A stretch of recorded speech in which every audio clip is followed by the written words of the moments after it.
Fala galera, paz do Senhor Jesus, tudo bem? Estamos aqui para a gravação de mais um Pod Jovem. É isso aí, onde o jovem pode ser liberto, transformado, restaurado e ter um encontro verdadeiro com Jesus. Hoje nós estamos aqui para falar de um ser que muitas das vezes as pessoas confundem, talvez com um vento, com um arrepio, com um sentimento, com uma vibe, com uma força.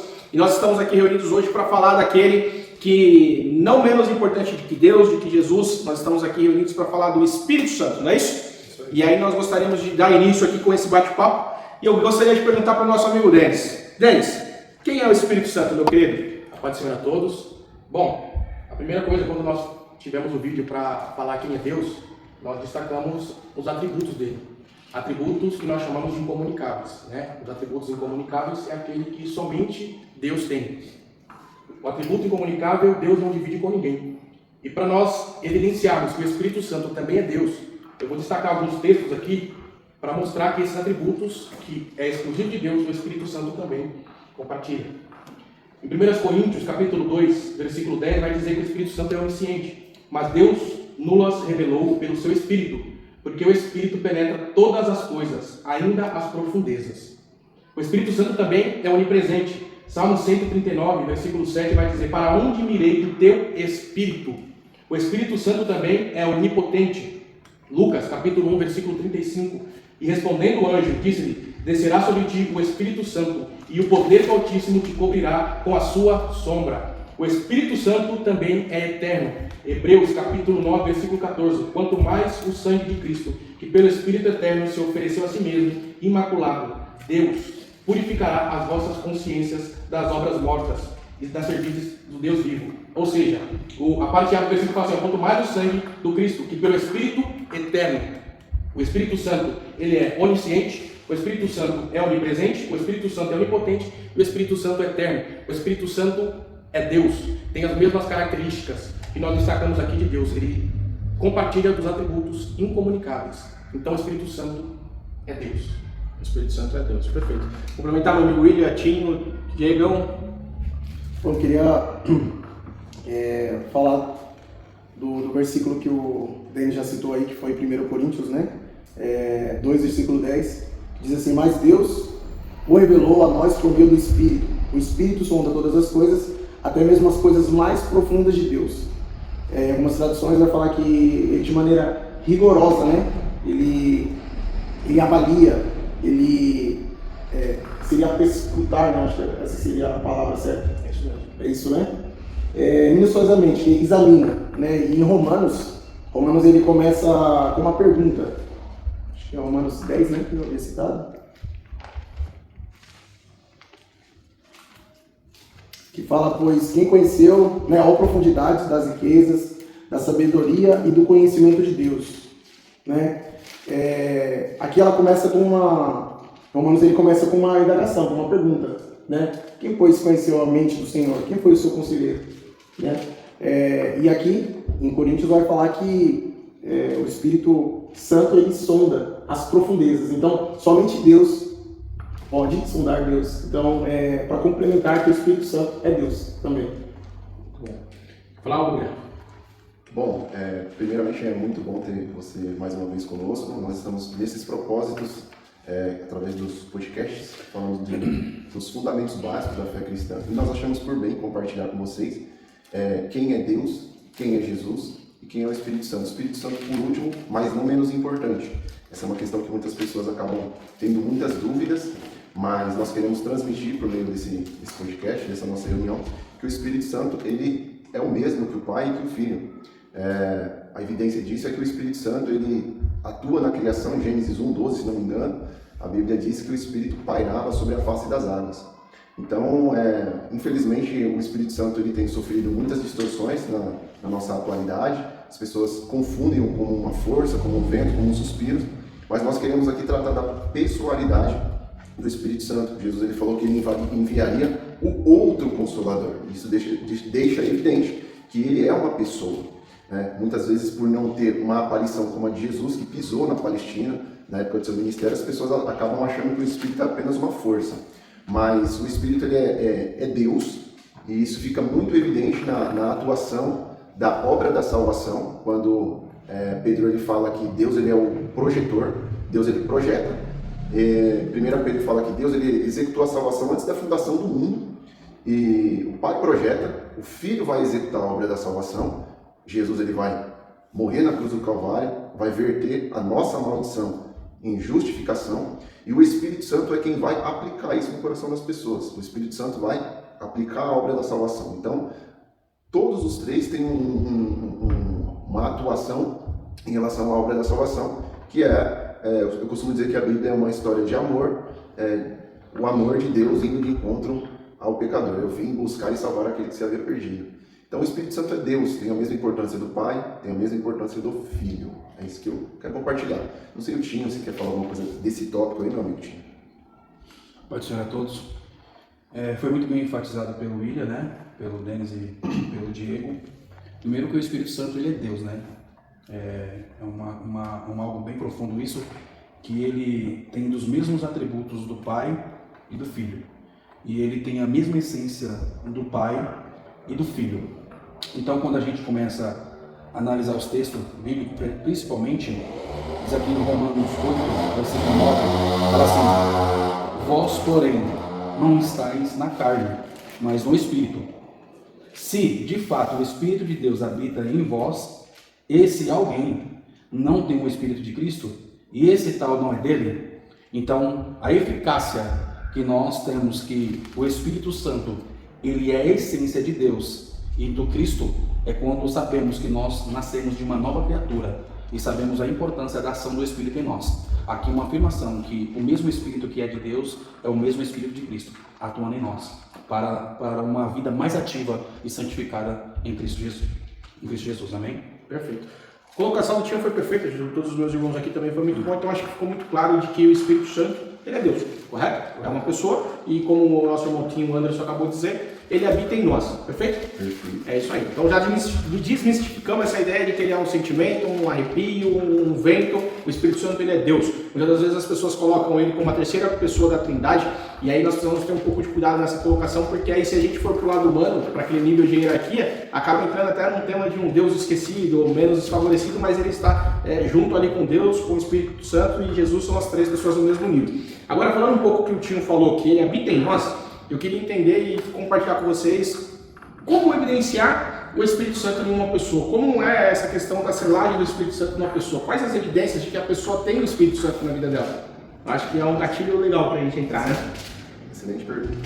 E é uma excelente pergunta que o Tinho vai começar a responder. Essa tá tranquila, Tinho. Acho que a gente estava falando do texto de Gálatas, né? Isso. Vou deixar para vocês aí.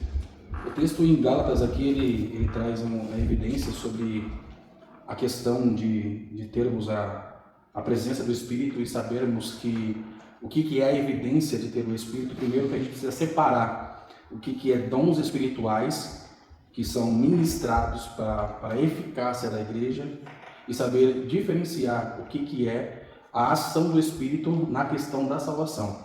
E Gálatas, de número 5, 22, ele traz isso, que são as obras que são da carne e as obras que são frutos do Espírito.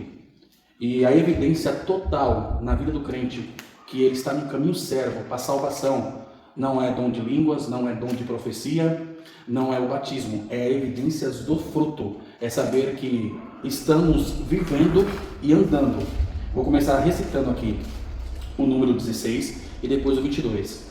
O 5,16 fala assim: digo, porém, andai no Espírito e jamais satisfarei da concupiscência da carne. Significa aqui que é um estado de vida, de constância, continuamente, se separando das obras da carne. E aí o 22 ele declara assim: mas o fruto do Espírito é amor, alegria, paz, longanimidade, benignidade, bondade, fidelidade, mansidão, domínio próprio. Contra estas coisas não há lei. Então significa que esse é o fundamento. Qualquer argumento fora disso está errado. Esse aqui é a conduta que o crente está certo para o caminho da salvação. Muito bom, acho que o Tino resumiu bem nesse texto. É que, infelizmente, no meio pentecostal, não vou dizer assim, não estou desmerecendo, porque nós somos pentecostais, congregamos em uma igreja pentecostal, mas isso virou meio que uma tradição, uma regra.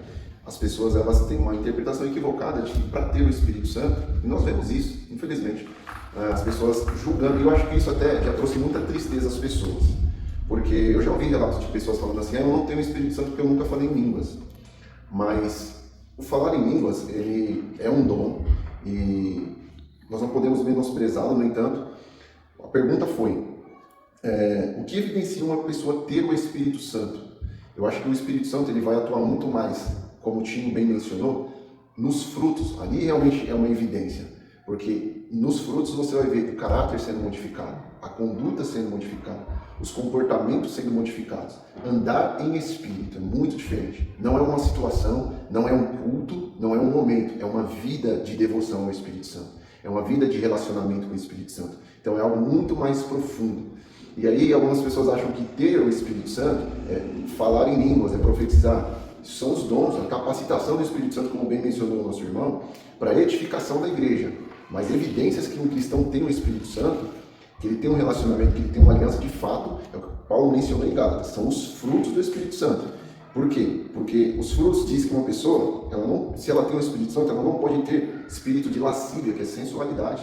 Como é que uma mulher ou um homem diz ter o Espírito Santo, mas tem esse espírito de lascívia, de ser sensual, né? Então é muito contraditório. Por exemplo, como uma pessoa diz ter o Espírito Santo e tem aqui uma palavra que é porfia, que é um espírito de competição. Eu quero competir com os meus irmãos. Isso é uma obra do Espírito Santo? É uma evidência que o Espírito Santo está numa pessoa? Eu acredito que não. Então, como que pode ter um espírito de superioridade numa pessoa que tem o Espírito Santo? Então, eu acho que quando a pessoa está dentro desses frutos aqui que foi mencionado, aí significa que realmente o Espírito Santo se apossou da vida dela. Aí se cumpre o que está escrito em 1 Coríntios 6,19. Paulo diz assim, vocês são o templo do Espírito Santo. O Espírito Santo faz morada em vocês. O apóstolo Pedro diz que nós somos edificados casa espiritual. E Atos 17 diz que ele não habita em templos feitos por mãos humanas. Nós somos a morada dele. E a evidência é que ele vai achar uma casa em que ele vai achar espaço para repousar. Ele vai tomar as ações da nossa vida. Essa é a evidência. A evidência quando a pessoa tem o Espírito Santo é que o Espírito Santo é quem vai tomar as ações da vida dela. Vivo não mais eu, mas Cristo vive em mim. É isso aí. E, obviamente, que a questão dos frutos do Espírito Santo, né, é um processo progressivo na vida do cristão. Não é que depende também, né? A gente não pode afirmar, dizer que as coisas não podem ser instantâneas diante de Deus, porque tudo está diante da sua vontade e daquilo que Ele tem para a vida de cada um. Se Deus ele salvar uma pessoa ali, a pessoa se render, aceitar Jesus e a obra do Espírito Santo for de imediato para aquela pessoa, vai ter uma transformação de forma imediata. Mas na sua grande maioria é uma transformação progressiva, que aí passa muito primeiro pelo relacionamento que é construído junto ao Espírito Santo, que aí entra nos outros vídeos que a gente falou, de oração, de jejum, de estudo da palavra, e o próprio Espírito Santo ele vai te confrontando, vai te ensinando. Nós temos aqui experiências recentes da minha parte, acho que da parte do Denis também, que aconteceu de forma assim, que acho que até esse episódio está sendo atrasado exatamente por essas questões que o Espírito Santo trata a gente primeiro, que é exatamente para isso, para nos confrontar e através desses confrontos, onde nós somos moldados, estamos transformados, para que dia após dia esses frutos do Espírito Santo eles sejam evidentes na nossa vida, não é isso? Sim, isso aí. Fique à vontade. O William citou João 14,16, eu vou citar o 17, que ele falou sobre o templo, que era uma coisa que eu também ia citar, mas ele já foi muito bem. Só quero complementar, ele fala assim, ó, o Espírito da verdade, que é o Espírito Santo, que o mundo não pode receber, porque não o vê, e nem o conhece. Vós conheceis, porque ele habita convosco, e estará em vós. Isso é muito profundo. Primeiro, se Paulo enfatiza sobre a questão da conduta, sobre frutos do Espírito, obras da carne, significa que é tendencioso a ser discutido em nosso meio essa ação. Pessoas não sabem separar aquilo que é da parte de Cristo e que é da parte do mundo. E Paulo, ele deixou bem claro que a evidência é os frutos, que somos templos, e o mundo não pode receber. Isso é muito bem claro. E o texto final fala bem assim, para terminar. 20. Naquele dia, vos conhecereis que eu estou em meu Pai, e vós em mim, e eu em vós. Obras do Espírito Santo. Só Ele que fará isso. Nós seremos reconhecidos que estamos no Filho e no Pai. Isso aí. Queria completar também, acho que um versículo que entra muito no que o Cleito citou aí, na questão do confronto, né, do Espírito Santo. Está em João, né, 16, versículo 8, que diz: quando ele vier, ele convencerá o mundo do pecado, da justiça e do juízo.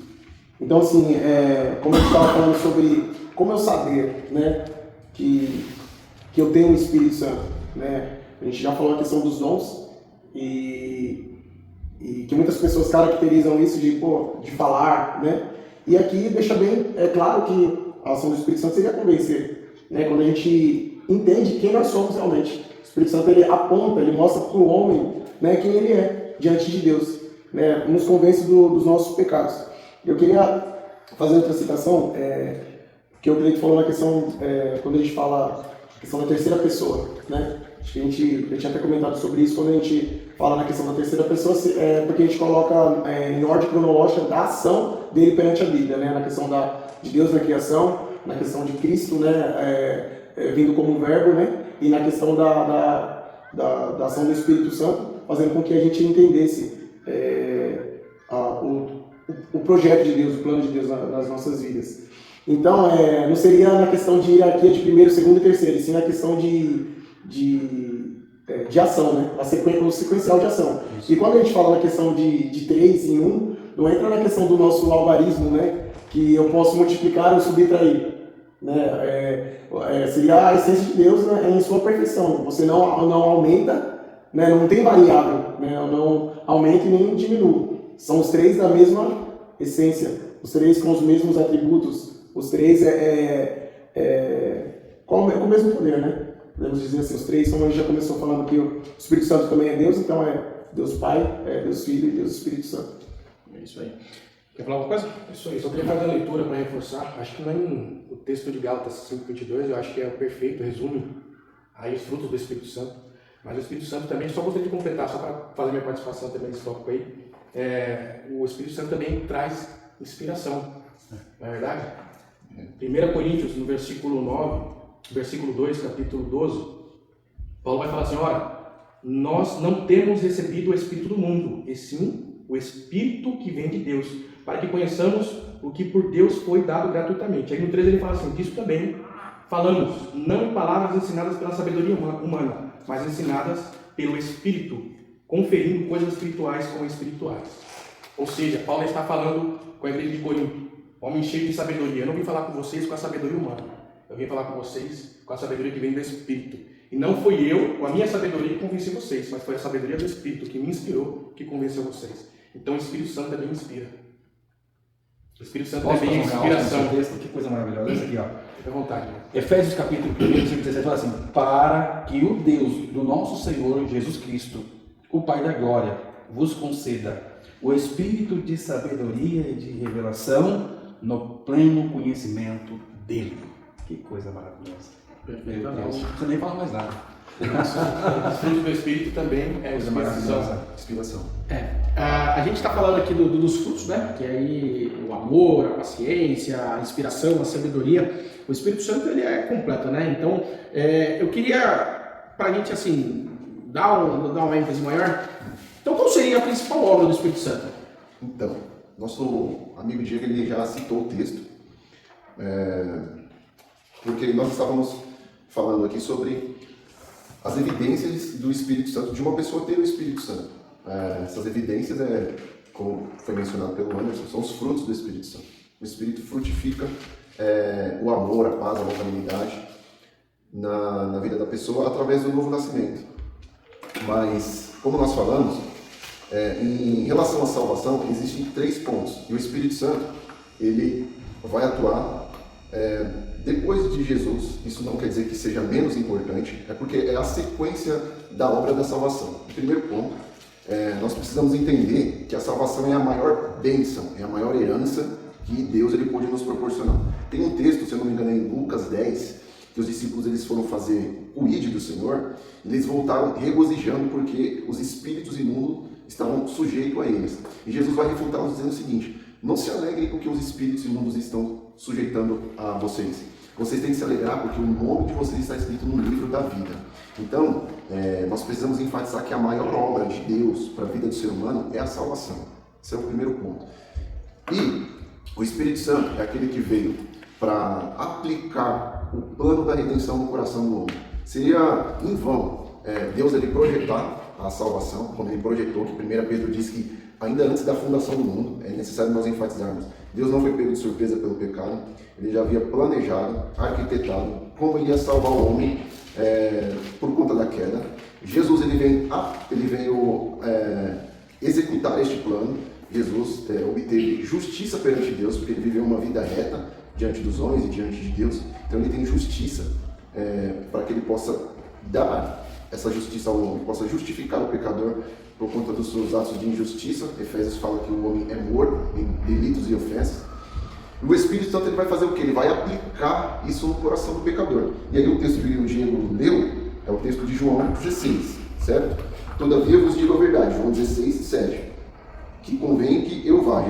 São palavras de Jesus aqui. Porque se eu não for, o Consolador não virá. Mas se eu for, enviá-lo-ei. E quando ele vier, convencerá o mundo do pecado, da justiça e do juízo. Então veja só, essa é a maior obra do Espírito Santo. Porque se nós não tivéssemos sido convencidos do nosso pecado, como o Diego falou, o Espírito Santo, ele vai convencer você de quem você era. E de que o estado em que você está é um estado de inimizade contra Deus. Então ele vai atuar, né? Pela graça sois salvos, por meio da fé. E ele vai convencer, ele de um modo diferente. Ele sobreveio sobre a vida de cada um de nós, do Anderson, em um dado momento da sua vida, da sua e da minha. Ele convenceu. Não foi um homem, não foi a filosofia humana. O Espírito Santo veio sobre nós, nos convenceu que nós vivíamos uma vida totalmente contrária à vontade de Deus. Nós não vivíamos o propósito para o qual nós fomos criados. Então nós não tínhamos vida, nós tínhamos apenas existência. O Espírito, por meio de convencer-nos do nosso pecado, ele nos trouxe vida e nos colocou, como Paulo disse, aos pés do Calvário, aos pés da cruz. Então, para mim, e tenho certeza que também para todos os meus irmãos que estão aqui, a maior obra do Espírito Santo é convencer o homem do pecado, da justiça e do juízo. Se os irmãos quiserem afunilar, mas o que é o convencer do pecado, da justiça e do juízo? Nós também podemos falar no detalhe disso aí. Vocês podem falar. Acho que esse tema do pecado e da justiça a gente pode pegar um outro tema específico para isso, né? Tem um texto que pode resumir isso. Quem quiser ler em casa, Romanos 8 e 13 e 14, que ele fala assim: porque se viverdes segundo a carne, caminha para a morte, condenação, não terá salvação, segundo a carne.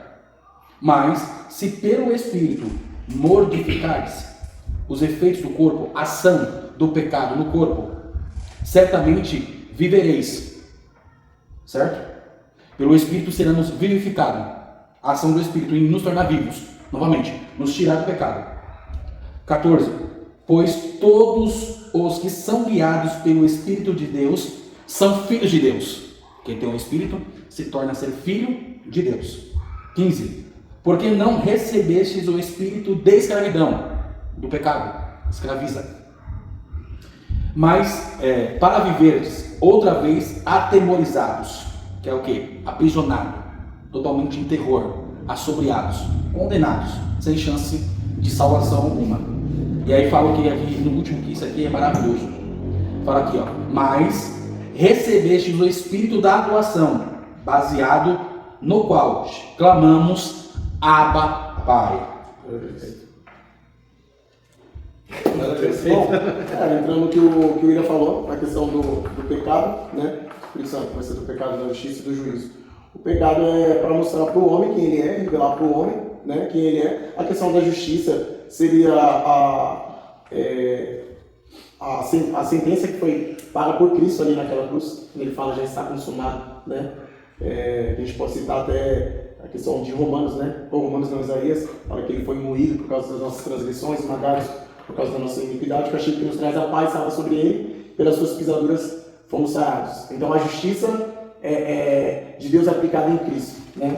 O Evangelho, a cruz, né? E o juízo é a gente acreditar na questão de céu e inferno, né? Que a gente sabe, como falou, a questão da vida eterna e da morte eterna também, né? Então eu acho que entra aí nesse texto aí do pecado, da justiça e do juízo. Perfeito. Quer comentar? Não, eu acho que o texto que o William leu já é o suficiente. Eu só queria tá bem claro já qual é a principal obra do Espírito Santo: convencer o homem do pecado. Sem ele nós não teríamos a capacidade sozinho de reconhecer os nossos erros, nós somos cheios de ego, né? A gente sempre quer estar certo. Se a gente não tiver a ação divina, que a Bíblia revela que através do Espírito Santo, nós, de maneira nenhuma, seremos convencidos. Né? Então, eu só queria dar minha pincelada também, porque esse texto aí, ele resume tudo. Exatamente. Bom, nós estamos aqui caminhando para o final, né, mas não poderíamos finalizar sem um ponto, eu acho, muito importante. A Bíblia fala que Jesus ele veio, né, sofreu tudo aquilo que tinha que sofrer, para nos perdoar os nossos pecados, as nossas transgressões. E aí Jesus ele perdoou os nossos pecados, né, Deus perdoou os nossos pecados através de Jesus, mas a Bíblia diz que existe um pecado que ele não tem perdão. E aí a gente entra na questão da blasfêmia contra o Espírito Santo. E aí, acho que o nosso amigo Anderson, ele resumiu de uma forma simples, objetiva e acho que de fácil entendimento. Ajuda a gente com essa questão? Glória a Deus. É porque assim, muitas vezes a gente confunde muito, né, essa ação aí. E existe o texto que o próprio Jesus fala, né, sobre a questão da blasfêmia também, sobre a questão da gente fazer uma atribuição, dar o atributo para uma ação divina e transferimos a Satanás, né? E isso é bem claro no texto, mas também tem um aqui em Efésios, capítulo número 4, versículo 30, e diz assim: não entristeçais o Espírito de Deus, no qual fosse selados para o dia da redenção. Esse texto aqui ele deixa bem claro sobre a questão de entristecer. Significa que existe a ideia do texto, é como se fosse um casamento, é como se fosse uma analogia de dois seres dado um para o outro, quando essa situação acontece de um entristecer como se fosse um casamento, uma traição, é quando se separa. Só há a questão do entristecer, do sentimento, quando há essa questão da traição, da separação. Essa ideia nesse texto é isso, é quando nós temos um casamento com o Espírito Santo, nós temos uma vida com o Espírito Santo, nós temos uma comunhão com o Espírito Santo, é uma vida inteira com Ele. Então a gente tem que tomar cuidado para não trair a sua pessoa. Se trair, essa ideia de entristecer significa que há esse afastamento. E havendo esse afastamento significa que uma das partes está entristecida. Então o casamento pode acabar. Perfeito. Falando sobre esse tópico que nós deixamos por último, mas não é o menos importante, isso evidencia como o Espírito Santo de fato ele é uma pessoa e não é uma força. Porque o texto que o Timo ele leu fala, não entristeçais o Espírito Santo, Efésios 4:30. Como é que você vai entristecer uma força? Não tem jeito. Tem sentimento, né? Tem que sentir uma pessoa assim, eu posso que entristecer com as minhas ações, né? Se eu deixei a desejar com vocês. E o Tiago ele também fala algo importante, Tiago 4:5. Ou cuidais, vós quem vão, diz a Escritura, o Espírito Santo que habita em vós tem ciúmes. Uma força vai ter ciúmes de você? Um arrepio vai ter ciúmes de você? Um sentimento? Não. Isso evidencia esses dois textos, eu acho que eles são cruciais para evidenciar que o Espírito Santo de fato ele é uma pessoa. E nós estamos falando aqui de pecados, de coisas que as pessoas podem cometer contra o Espírito Santo. E esses dois textos, né? Entristecer o Espírito Santo, o Espírito Santo tem ciúmes de nós quando nós cometemos, falamos alguma coisa que não é do agrado dele. Tem um texto também, em Isaías capítulo 63, versículo 10, que diz assim: mas eles foram rebeldes e contristaram o Espírito Santo, mesmo no Antigo Testamento, pelo que lhes tornou em inimigo e ele mesmo pelejou contra eles. Aqui está falando da ação dos israelitas quando eles saíram do Egito e peregrinaram 40 anos na terra, durante o deserto, né, em direção à terra prometida, mas eles continuamente eles entristeciam o Espírito Santo, porque eles falavam assim, quem dera nós estivéssemos no Egito, como nós queríamos voltar para o Egito, né? Seria melhor que nós voltássemos e morrêssemos no Egito, né? No coração deles, eles voltaram para o Egito. Então eles entristeceram o Espírito Santo, porque o Espírito Santo foi quem, e como o Anderson bem falou, as coisas que aconteceram no Antigo Testamento eram sombra daquilo que haveria de acontecer. Então o Espírito Santo também nos libertou. E quando nós sentimos esse desejo, essa saudade, de falar, nossa, como era boa a minha vida antes, nós estamos entristecendo o Espírito Santo. Mas de fato, para complementar aqui essa questão do maior pecado contra o Espírito Santo, foi o texto que o Anderson mencionou, para deixar evidente aqui, né, para a gente deixar registrado, é o texto de Mateus capítulo 12 e versículo 24. Jesus fala assim, o texto diz assim: mas os fariseus ouvindo isso diziam, este não expulsa os demônios, senão por Beelzebul, príncipe dos demônios. Olha só, Jesus ele estava expulsando demônios, e os fariseus, os religiosos da época, eles falavam assim, Jesus está expulsando demônio pelo príncipe dos demônios. Olha isso. Então eles estavam atribuindo uma obra divina a Satanás. Tipo assim, aquela pessoa está falando, é Deus que está usando, Deus se apoderou dela por meio do Espírito Santo, e alguém se levanta e fala, isso aí é o capeta. E isso é uma blasfêmia contra o Espírito Santo. E eu gosto muito de um comentarista bíblico, se eu não me engano, o MacArthur, que ele diz que ao contrário também existe. Que hoje em dia acontece também o contrário. Alguém está falando, e aquela fala, aquela obra é Satanás. E alguém fala, isso é de Deus. Isso também é uma blasfêmia contra o Espírito Santo. Porque você está atribuindo uma obra que é do diabo, falando que é de Deus. Então essa é uma blasfêmia. Por isso que é muito importante saber realmente discernir. Eu acho que o Espírito Santo, João diz, o texto de João diz, João 16 diz que quando ele viesse, ele nos ensinaria todas as coisas. O Espírito Santo ele capacita o cristão, ele eleva-nos, né, a ter a mente de Cristo, a sermos conhecedores da palavra de Deus e sabermos ter o discernimento. Acho que isso é um ponto importante, né? As pessoas às vezes confundem, mas não pode blasfemar contra o Espírito Santo. Mas infelizmente nem tudo que a gente vê hoje em dia é o Espírito Santo. Não é o Espírito Santo atuando, não é uma obra do Espírito Santo. O Espírito Santo não faz certos tipos de coisa que nós vemos hoje em dia. Primeiro que ele é santo, a gente não pode atribuir. Infelizmente nós vemos o movimento carismático tem deturpado o Espírito Santo com manifestações totalmente bizarras, pessoas imitando animais caindo no chão, falando que isso é o Espírito Santo. Infelizmente isso é algo que se você falar que aquilo é o Espírito Santo, isso sim é uma blasfêmia. Porque não tem nenhum sentido o Espírito Santo se apoderar de uma pessoa e ao invés de convencê-la do pecado, fazer ela imitar um animal. Exatamente. Com qual finalidade? Com qual finalidade, né? Né, Tim? Qual finalidade o Espírito Santo vai se apoderar de uma pessoa e fazer ela imitar um animal? Uma cobra no chão. Não é o Espírito Santo, não. Pode deixar uma coisa na mesa? Posso uma pergunta? Para nós aqui. Efésios primeiro 3 fala bem assim que ele é dado como um penhor, certo? A ideia aqui é casamento, certo? É uma promessa. Cristo 14:16 de João fala que ele é o ágaso. Então vamos dar a entender que ele está prezando um relacionamento entre ele e a igreja. Se ele deixa o Espírito Santo, o mesmo relacionamento que Cristo tem com a sua igreja, ele quer que seja passado pelo seu Espírito, que é o seu mesmo ser, é o seu mesmo Espírito, é o ágaso, é o ser divino. Então como a gente devemos fazer isso para manter isso? Como é que a gente estamos fazendo isso no nosso meio? Se Cristo, ele preza pelo relacionamento. Se ele deixou o asa, é a mesma ideia.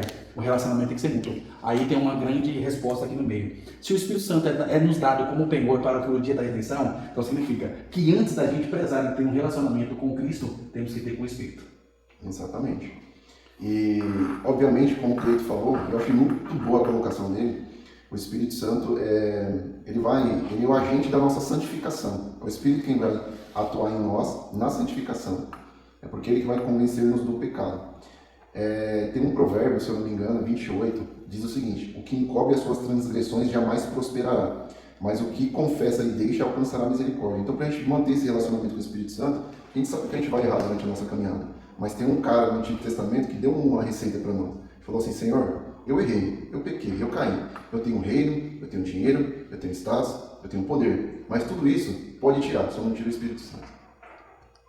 E não retire de mim o teu Espírito Santo. Foi isso que Davi pede. É uma noite. É isso mesmo, isso aí.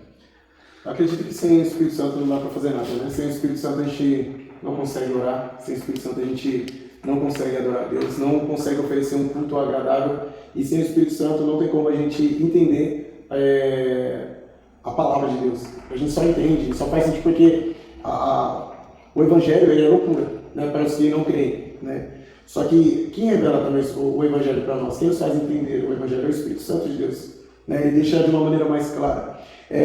O tio falou sobre a questão do penhor, a questão do casamento, a questão do relacionamento. E não tem como a gente falar de relacionamento sem falar de amor, não é? E Jesus ele fala assim: aquele que tem os meus mandamentos e os guarda, este é o que me ama. E aqui em Tessalonicenses, capítulo 5, né? Versículo 19, 5:19, que diz assim, ó: não apaguem o espírito, não tratem com desprezo as profecias. Aqui está falando sobre a palavra de Deus. Quando fala que tem os mandamentos, está falando sobre a palavra de Deus. A profecia é a palavra de Deus, né? E aqui está falando assim que uma das maneiras da gente apagar o Espírito Santo, entristecer o Espírito Santo, é desprezar a profecia, desprezar a palavra. Muito bom. Isso aí. Muito bom. Falar uma coisa? Muito bom. Sim. Eu vou sair daqui cheio, de verdade. Eu aprendido muito também com os podcasts. E agora que eu estava viajando, vocês falando eu viajando. Deus, ele criou o mundo sem ter necessidade, ele não precisava da gente. Mas ele criou. Desculpa. E ele deu o seu único filho. Deus, ele fez esse sacrifício, deu o seu único filho. E o sacrifício foi Cristo. E você falou que o Espírito Santo é o penhor. Todo mundo fez alguma coisa. O Espírito Santo é a garantia de que o projeto chamado salvação está de pé. O Espírito Santo é a garantia de que o projeto que começou lá em Gênesis vai terminar em Apocalipse com a igreja assim arrebatada. O Espírito Santo é a garantia. O que é penhor? Penhor é quando eu vou, por exemplo, em algum lugar, peguei uma dívida, tenho uma dívida, eu vou deixar como garantia que eu vou pagar aqui. O Espírito Santo é o penhor. Irmão, isso é muito forte. Isso é muito forte. É isso aí.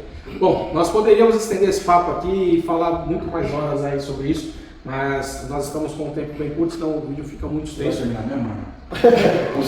Eu preciso recitar isso aqui rapidamente. Fala aqui em João, capítulo de número 20, versículo de número 21 e 22. Fala assim, Jesus disse-lhe, pois... Ixi, corta aí, pelo amor de Deus. Só por mal terminar aqui, João, capítulo 20, versículo 21 e 22, fala assim, disse-lhe, pois, Jesus outra vez, a paz seja convosco. Isso aqui foi depois da crucificação. Assim como o Pai me enviou, eu também vos envio. Então, significa aqui que Cristo, nesse exato momento, está enfatizando a questão da atribuição, da transferência do Espírito Santo que foi dado pelo Pai, na questão quando ele se batizou e começou o seu ministério.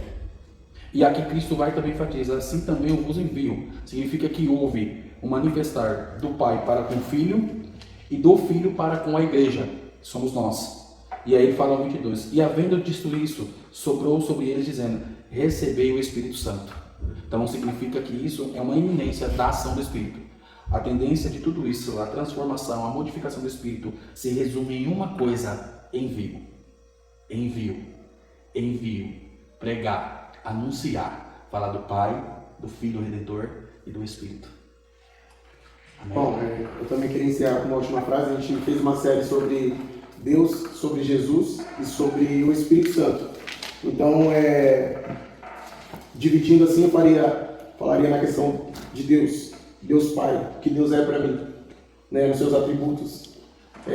Jesus, Deus conosco, né?